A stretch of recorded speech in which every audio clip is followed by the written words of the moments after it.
Hello, welcome to my YouTube channel. स्वागत है आप सभी का मेरे यूट्यूब चैनल पे। मैं आप सभी को पढ़ा रही हूँ सामाजिक विज्ञान क्लास 6 एनसीईआरटी और हमारे फर्स्ट चैप्टर का नाम है विविधता की समझ।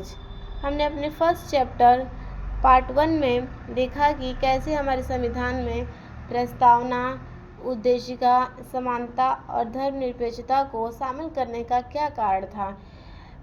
अब हम अपने अगले टॉपिक की ओर चलते हैं, जो है भारत में विविधता। अब वर्तमान समय की हम बात करते हैं कि विविधता के कारण बहुत सारी समस्याएं उत्पन्न हुई, लेकिन गहराई से सोचे तो वास्तव में हम एक ही तरह की चीज़ें करते हैं, केवल हमारे करने के तरीके अलग अलग होते हैं। इसको हम इस तरह समझेंगे कि वर्तमान समय में हमारे देश की जो विविधता है इस प्रकार से सम्मिलित हो चुकी है कि सभी लोग अलग अलग हो चुके हैं और अलग अलग तरीके से अपने कार्य कर रहे हैं, कार्य एक ही कर रहे हैं। Example for Muslim and Hindu. Muslim लोग रमजान में रोजे रहते हैं और हिंदू लोग नवरात्रि में व्रत रहते हैं।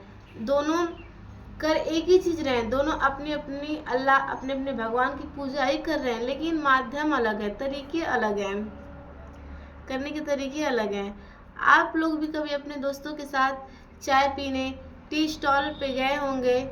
आप देखते हैं वहाँ पे विभिन्न प्रकार के धर्मों के लोग होते हैं जो चाय पीते हैं, लेकिन अलग अलग तरीके से पीते हैं। कोई कप में पीता है तो कोई कुल्हड़ में पीता है, कोई प्लास्टिक गिलास में पीता है, कोई कांच के गिलास में पीता है। पीते सब चाय ही हैं, लेकिन तरीका अलग होता है। ये सारी चीज़ें आपको विविधता के कारण ही देखने को मिलती है। तो जिस पृष्ठभूमि से, जिस जाति से, जिस धर्म से, जिस भाषा से वे सम्मिलित होते हैं, उन्हीं के कारण उनमें कुछ बदलाव आपको देखने को मिलेगा। और ये बदलाव हुआ क्यों, ये देखने के लिए थोड़ा सा हम इतिहास की ओर चलते हैं। करीब 2-2.25 वर्ष पहले जब रेल, हवाई जहाज, बस और कार हमारे जीवन का हिस्सा नहीं थे, तब भी लोग संसार के एक भाग से दूसरे भाग की यात्रा करते थे। जैसे कि मान लीजिए वर्तमान समय में हवाई जहाज, बस, कार आदि ये सारी सुविधाएं उपलब्ध हैं, जिसके माध्यम से हम आसानी से अपनी यात्रा कर सकते हैं। लेकिन पहले के ज़माने में, प्राचीन काल में, पहले ज़माने में ऐसा नहीं होता था। इतना संसाधन नहीं होता था। कुछ लोग तो यात्रा पैदल करते थे, पैदल करते थे। कुछ लोग जानवरों के ऊपर सवार होकर यात्रा करते थे, जैसे ऊँट, घोड़े, इनके मदद से वो यात्रा करते थे। पानी का जहाज यात्रा करने का एक महत्वपूर्ण साधन था पहले के समय में।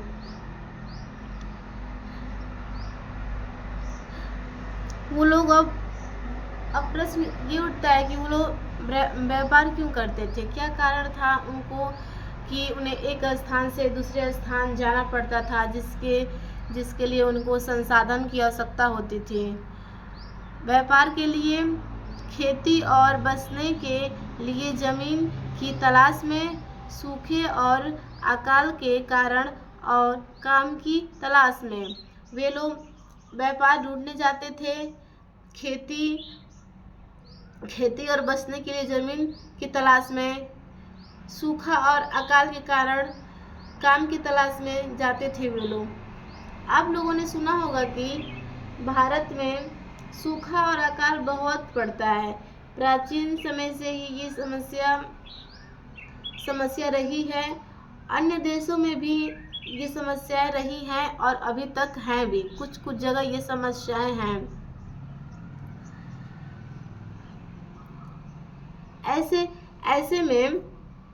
ऐसे में जिन क्षेत्रों में सूखा अकाल पड़ता था, तो वहाँ के लोग भी अपना स्थान छोड़कर पलायन करते थे और दूसरी जगह यात्रा करते थे जहां उन्हें पानी का संसाधन, यात्रा करने के लिए कोई संसाधन मिल जाए, इसलिए वो पलायन करते थे, एक स्थान से दूसरे स्थान जाते थे।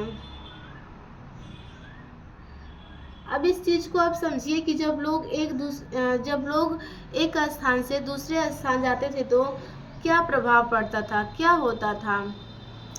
लोग जब नई जगह में बसना शुरू करते थे तो उनके रहन सहन में थोड़ा बदलाव आ जाता। कुछ चीजें वे नई जगह की अपना लेते थे और कुछ चीजों में वे पुराने ढेरे पर ही चलते थे। इस तरह उनकी भाषा, भोजन, संगीत, धर्म आदि में नए और पुराने का मिश्रण रहता था। उनकी संस्कृति और नई जगह की संस्कृति में आदान प्रदान होता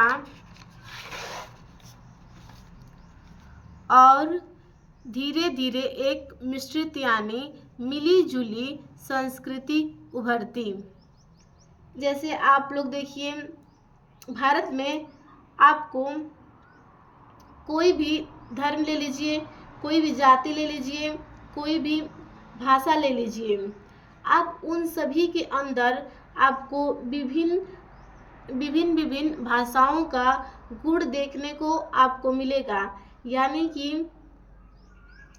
कि एक मिश्रित संस्कृति आपको देखने को मिलेगी। ये विविधता इसी कारण उत्पन्न हुई है। जब लोग एक स्थान से दूसरे स्थान में बसने को जाते थे, रहने के लिए जाते थे, तो वहाँ के लोगों के साथ वो वैवाहिक संबंध भी बनाते थे। जब वैवाहिक संबंध बनाते थे तो वहाँ कुछ चीज़ें उनको अपनाना पड़ता और कुछ चीज़ें परंपरागत चीज़ों में वो अपने साथ रखते। कुछ परंपरागत चीज़ें वो अपने साथ रखे जो प्राचीन काल से जो उनके साथ रही है, कुछ रखते और कुछ अपना लेते। और इन दोनों संस्कृतियों का मिलाप हो जाता और एक मिश्रित प्रकार की संस्कृति का उदय होता। इसका सबसे बड़ा उदाहरण आप देखेंगे तो मेधेशी है। आपने नेपाल में मेधेशी लोगों के बारे में सुना होगा और सुना होगा और ये भारतीय लोगों के वंशज हैं। तो इस प्रकार से यहाँ पर भी संस्कृति का मिश्रण होता है। साथ ही में जब हम भाषा की बात करते हैं तो कोई सी भाषा ले लें, आप कोई भी भाषा ले लें, जैसे हिंदी, मराठी, पंजाबी, और अब आप ध्यान से देखेंगे तो इन सारी भाषाओं में आपको जान मिलेगा कि अगर आप ये ध्यान से सारी भाषाएं देखेंगे तो आपको मिलेगा कि इन सभी भाषाओं में हर भाषा में किसी न किसी दूसरे भाषा से शब्द लिए गए हैं। जैसे मान लीजिए आप हिंदी मीडियम के छात्र हैं तो आप केवल हिंदी नहीं बोलेंगे, आप इंग्लिश बोलेंगे, उर्दू बोलते हैं, पंजाबी बोलते हैं। आप केवल हिंदी नहीं बोलते हैं, आप जो बात बोलते हैं उसमें उर्दू, हिंदी, पंजाबी, इंग्लिश ये सब मिश्रित रहता है।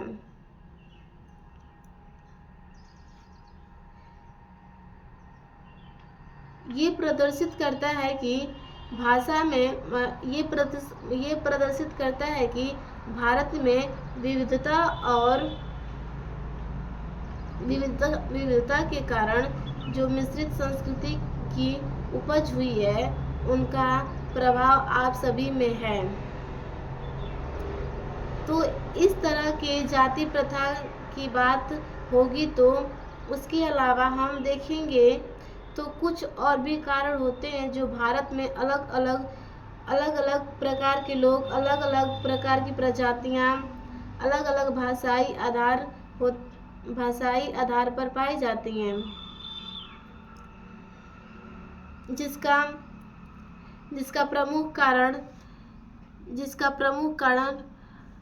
जिसका प्रमुख कारण भौगोलिक स्थितियों से भी विविधता उत्पन्न होती है। इसके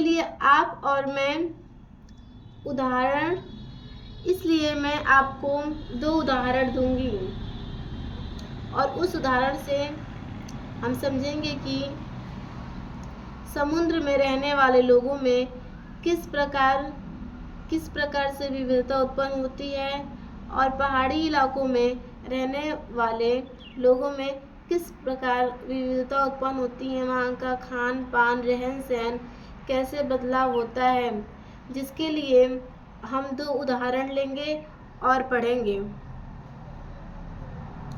देखिए, उदाहरण के लिए समुद्र के पास रहने में और पहाड़ी इलाका में रहने में बड़ा फर्क है। न केवल वहाँ के लोगों के कपड़ों और खान पान की आदतों में फर्क होगा, बल्कि जिस तरह का काम वे करेंगे वे भी अलग होते हैं। जैसे मैंने आपको बताया कि हम 2 एग्जाम्पल लेंगे, एक पहाड़ी इलाका और एक समुद्री इलाका। उसमें हम लोग पढ़ेंगे कि कैसे उनका रहन सहन, खान पान, कैसे उनका जीवन यापन होता है पहाड़ी इलाकों में और समुद्री इलाकों में। आइए भारत के 2 भागों लद्दाख और केरल के उदाहरण के जरिए यह समझने की कोशिश करें कि किसी क्षेत्र की विविधता पर उसके ऐतिहासिक और भौगोलिक कारकों का क्या असर पड़ता है। तो ये हम पढ़ेंगे अपने नेक्स्ट पार्ट में। जल्दी में लेकर आऊँगी आपको लोगों के लिए नेक्स्ट पार्ट। इसमें हम जानेंगे कि कैसे लद्दाख और केरल में रहने वाले लोग अपना जीवन यापन करते हैं, उन्हें अपने जीवन यापन करने में क्या क्या कठिनाइयों का सामना करना पड़ता है।